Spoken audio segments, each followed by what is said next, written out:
Every year, millions of people find themselves trapped in job they don't like. 70% of employees report feeling disengaged at work, while about another 40% they rather be doing something else. And this isn't just statistic, it's a reality and it affects probably you. And I was one of those people that was into the cycle of the 9 to 5. Most often than none, those jobs, they're gonna drain you. They're gonna drain your passion, they're gonna drain your spirit. In my case, I had about 10 jobs, 9 to 5. I started very young working back in high school, and I was a paper boy. I was doing paper boy. I was delivering newspapers, and I did that for at least 3 years. That's how I was introduced into the workforce. Waking up every morning at I was maybe 5:35, between 5:30 and 6 o'clock, because all the papers had to be delivered by 7 o'clock in the morning. And then I had to come back home fast, dress up, and then go to school. And I did that for at least 3 years. Then after I finished high school, I took a summer job at a meat company. This was a very, very difficult job. You were working in a freezer for about 8 to 9 hours from 7 in the morning till 4 o'clock, and this was really difficult. Whoever is doing that type of job, I know what it is. This is hard work because you are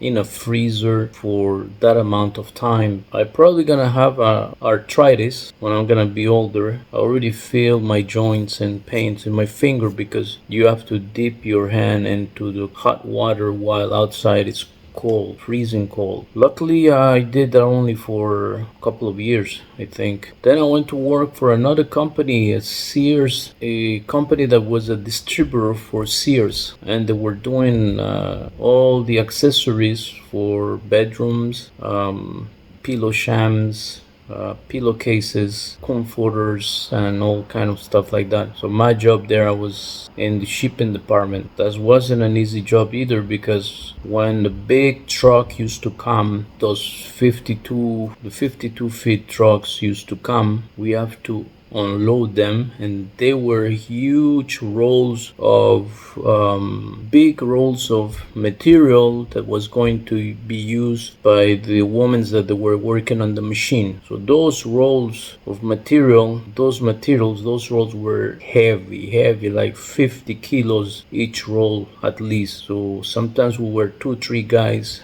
lifting those rolls. And imagine a truck, a 52 feet truck full of rolls, and we have to unload them. Sometimes it used to take up to 2 days to unload them. And I remember that was actually the last day I did that. Is the day that I was so tired. We worked for the full and we unload them, and then the next morning I couldn't wake up. Because on top of that, as a smart young man, I went out that night after working 10 hours unloading rolls. I went out at night, had too many drinks, and then the next morning I couldn't wake up. I was finished. My back hurt and I was done. So that was actually my last day at that company. But they probably did me a favor by firing me at that day, because I would have ruined my health if I would have continued on that company or on that path. I then had one of the best jobs that I ever had. I found a job at a hotel working as a waiter, as a busboy, setting up the events room. That was a very fun job. Especially the schedule was very nice. I used to start at 6 in the morning, but by 2 o'clock it was done. Sometimes they used to call me on the weekends, and they used to call me at night sometimes to come and prepare for the events. So those were extra hours. But the atmosphere, by far, that was the best atmosphere. Everybody was friendly. You were dealing with tourists. You were dealing with people that were in vacation. So these people are less aggressive, less upset, very relaxed, so more friendly. So I enjoyed my time there. I did a few months. I did actually a summer there. And then One day, a friend of mine told me that he was working at a call center, and I was intrigued. At that time, call centers were starting, I would say. So I didn't even know what it was, a call center. He told me, "Well, I'm getting paid just to talk." I'm like, "What? Man, I've been lifting rolls. I've been doing this. I've been doing that. Come on, how can you be paid by just talking?" Yeah, that's all you're gonna do. You're gonna have a head exactly like you see me right here, headphones and a headset, and you're gonna be talking to people. I'm like, oh my god, I want to do this. And he goes, oh, come over. And I went for an interview, and they hired me, and I did that for a while. I actually liked it. It was a very non-physical job. It was more mental. We were doing a lot of cold calling, so that was a little, but it actually improved my communication skills at that point. My English was really bad, not like it's better now. But yeah, that's how I started communicating with people over the phone, and this was a cookware company. Eventually I changed. I was actually still getting minimum wage, something like maybe 12 bucks an hour, 13 bucks an hour. And then eventually I applied for a bigger company. This was the main company that was giving the telephone service in the city. So I went to work with them. That was a bigger company, maybe with at least 5,000 employees. So they were giving paid training. They were you had not just a headset, you had a full computer, you had a whole floor full of people working in the call center. And yeah, I did that several years as well. But at one point, my mind was thinking that something out there could be better, and I didn't want to do that for too long. Actually, on every job, after 2 years, I think was my maximum. I started after 2 years, my willingness to wanting to stay in that company would go down. At the beginning, you're extremely excited, you're happy, you're getting your paycheck every week, and everything's going fine. You're meeting people, you're making friends and things like that. It's exciting. But then after over 2 years of doing the same thing over and over and over again, especially in that company, the telephone company, what happened to them is that they were very strict in questions of customer service and the way you needed to talk to clients and things like that. So they started putting me a guy to used to come, because my schedule was one of the best schedules, because I was one of the first employees that went to work for that company. I was actually on 5,000 people. I think I was like number 80 something. So I was able to choose and select perfect schedule that I wanted. And since I was used to the schedule of the hotel that was 6 in the morning till 2 o'clock. That was, for me, that was the perfect schedule, because you felt like you had the whole day for you. From 2 to midnight, you could do whatever you wanted, and it was okay. So I was selecting that schedule from 7 to 2 o'clock. 2 o'clock I was done. I didn't want to work more than that, because 9 to 5 was not what I wanted for me.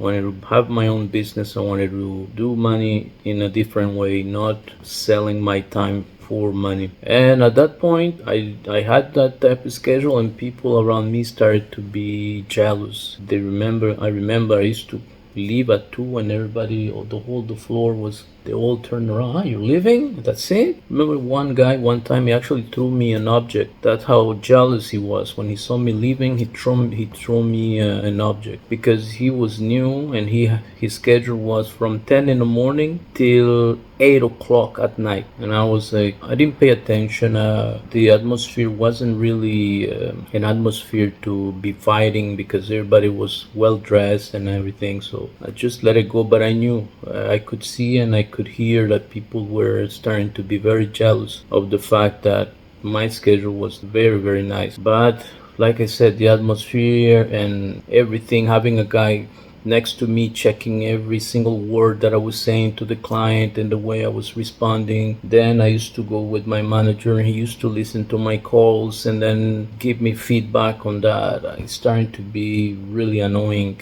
Like every morning, oh my god, again, I have to go there. Oh my god, like wasn't happy anymore. And I've seen, especially that I have done it for over 2 years, maybe three. I was at the end. I think at the end on the fourth year, this is when I took a vacation to Las Vegas. And while I was on the plane, I said, I'm not coming back, man. I'm not coming back. And my girlfriend at the time told me, are you serious? Yeah, that's it. I'm done. What are you gonna do? We're gonna figure it out. Like Dana White says, we're gonna figure it out. Life it's about figuring it out. You're gonna face the problem once it is in front of you. For the moment, we're gonna figure it out. So I went, had enjoyed my time in Las Vegas. When I came back, I gave my resignation, and it went well because the company, it is incredible. You're not even gonna believe this story, but when I got to Las Vegas and we had fun and everything, and then all of a sudden I log in on a computer to check, the company website and stuff like that I had access to emails and stuff, and I see an email saying we're looking for people that wanna quit because we're going to fire a lot of people. We are reducing the personnel, so we're looking for volunteers. If they want to leave, we're going to give them a bonus. So I took the opportunity. I said, this is perfect. You see, it's like God listened to my prayers because I had enough about this 9 to 5 thing. So at the end, they gave me a good bonus. I think it was over $7,000 at that time. Back in the day, 7,000 was maybe like 15,000 right now. So I said, there you go. We're gonna have a little caution to figure something out, and then we'll see what happened. Right after that, I went to, once the money was over, because with expenses, rents and all that, eventually the money ran out. So I went to work back again to the 9 to 5, even though I didn't want to go back. But one day what happened is that I went to a bank and I was on the lineup, and I said, man, it looks very easy, man. I see that guy over there, going over there, talking to that girl, coming back in the front and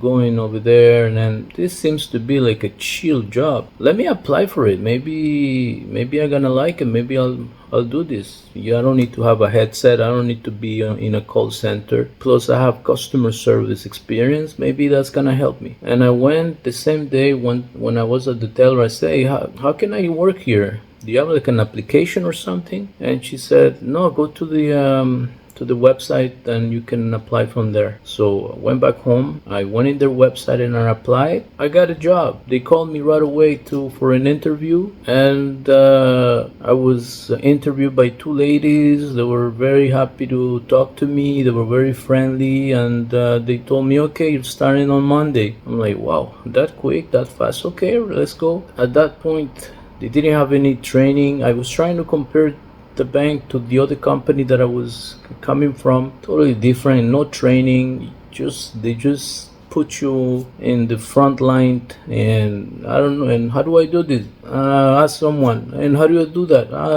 Ask this one. And I'm like, oh my God, there's no training here. So I was learning as I was working. I was like, okay, do a deposit. Okay, how do you do a deposit? I press F2 and then press the, okay. So the first day that I did that, I actually made a big mistake. I deposited $1,000 to a lady that actually she wanted to cash her check. So not only I put the $1,000 in her bank account, I also gave her the money. And the lady left happy, and she actually spent the other $1,000 from her bank account. So then my manager was pissed, but she told me it's normal, you're new, we're gonna figure it out, we're gonna call the customer and we're gonna tell her. And I'm not sure, I think the lady had to come back and then make a payment or something. Anyways, they didn't make me any problems. And from there, but once again, after 2 or 3 years, my excitement, I went down again, and I was like, oh my God, I was dreading to wake up and go in the morning. Again, I have to go. Oh, again, I have to see that client. Again, I have to see this one. Oh, again. Like I said, I wanted a business. I wanted to do something else, especially that you're working in the bank. I was seeing guys coming happy in the middle of the afternoon or in the morning or in close to the evening, and because there were few days that we had to stay in the evening because like example Thursdays it was a busy day, so yeah, this guy comes at any time. And what do you do? I used to be friendly with them and ask them, what do you do? I do real estate. I do this. Oh, I do that. Oh, I have a business. Oh, I have this. So I was like, everybody that is free, they actually have a business. They don't work for somebody. They don't do this type of job that I'm doing. They look a lot happier. They look fine. They look okay. Started working in my head, and at one point, I decided to just, like always. No, actually, what happened is I had a problem. There was, I'm gonna say, but don't feel insulted, Filipino people. There was a Filipina lady that came and she had a fraudulent check. And she gave me her check. I did some verifications. I went to see somebody because it was over my limit. So the other person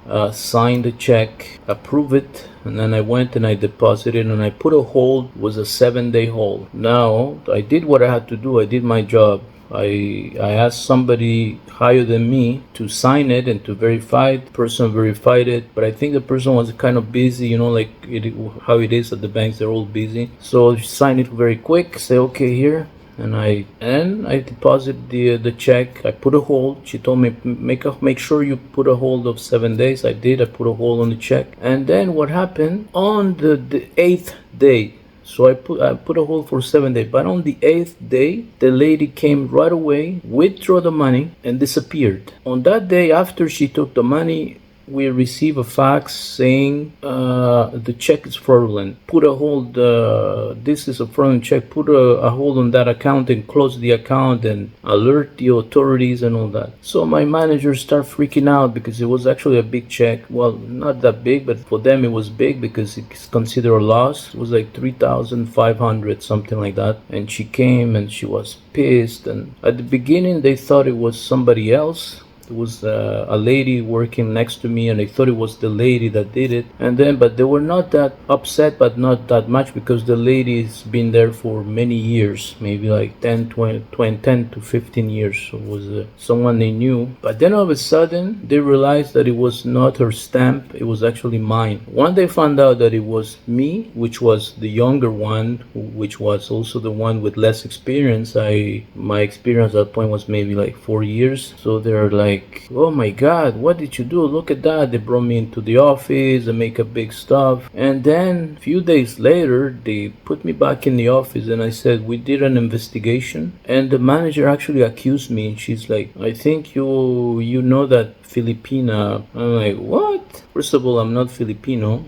Might look like a Filipino, I don't know, but they ain't Filipino. I had no idea who this lady is. I have never seen her in my whole life, and I did what I had to do. I did my 7 days hold. I had the second signature of the other person that is higher, that has a higher limit, so you shouldn't be blaming me and accusing me on top of that. Well, we're gonna continue investigating, and then they made a big problem. And then a few days later again, she put me back in the office and she said, we have decided to put a note on your file. So now you have one warning. It's like a note, like a warning or something in your file that something wrong. I'm like, what did I do wrong? I didn't do anything wrong. I didn't do anything wrong. I'm not sure what you're talking about. And I said, then I got angry. At that point, my nerves, I already had enough of that job. I had enough of because even the atmosphere went ballistic. I was working with about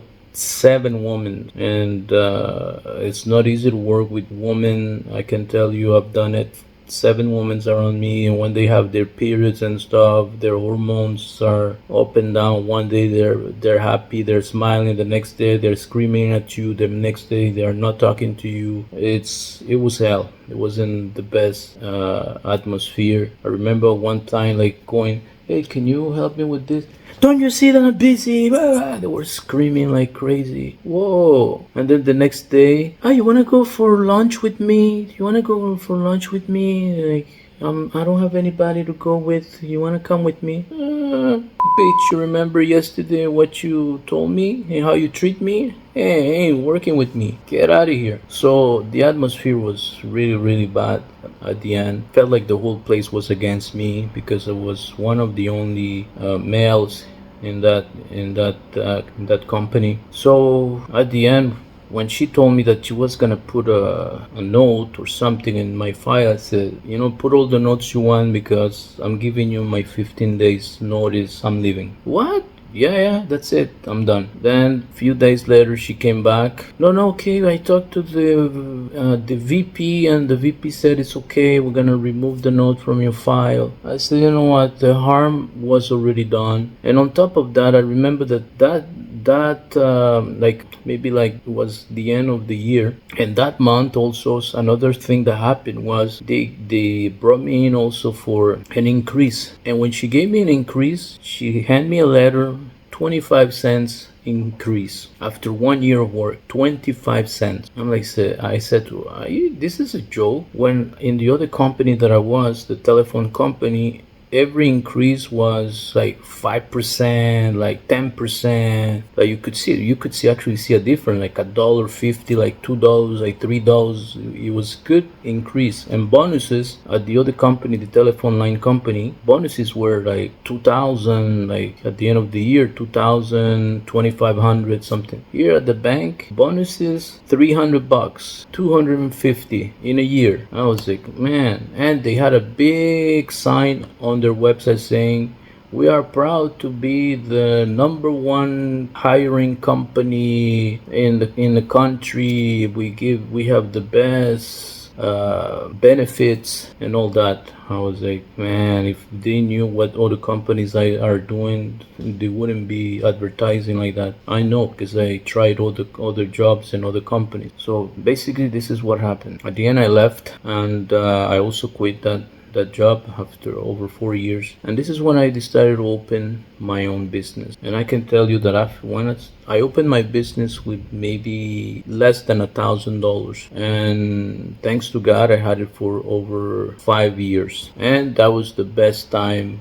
I made my rules. I made my schedule. I was generating daily money because it was a store. So today you have money, tomorrow again you have money, and the next day you have money. And for sure, it's not everything profit. You have overhead and expenses and all that, but at the end of the day, you manage and you make your own decisions and things like that. And then the pandemic happened and things went south. But I don't think ever gonna go back to the 9 to 5. Hopefully, we never know. Knock on wood. But now I'm working on my business online, and I think whoever is listening to this should take some time to think about it and go for your dream. Don't hesitate. Go ahead, follow your dream, and always don't think about what's gonna happen. And what there's always, when a door closes, another door opens, and that's been the story of my life. Look, I got here to my age, and this is the model that I've been running on since that day, since that time that I decided to move on from the 9 to 5. So I hope you like this video. If it was anything of value, go ahead and subscribe, give me a like, and keep in touch. If you wanna keep in touch, go on my comments or the description, and I'll be glad to help you out.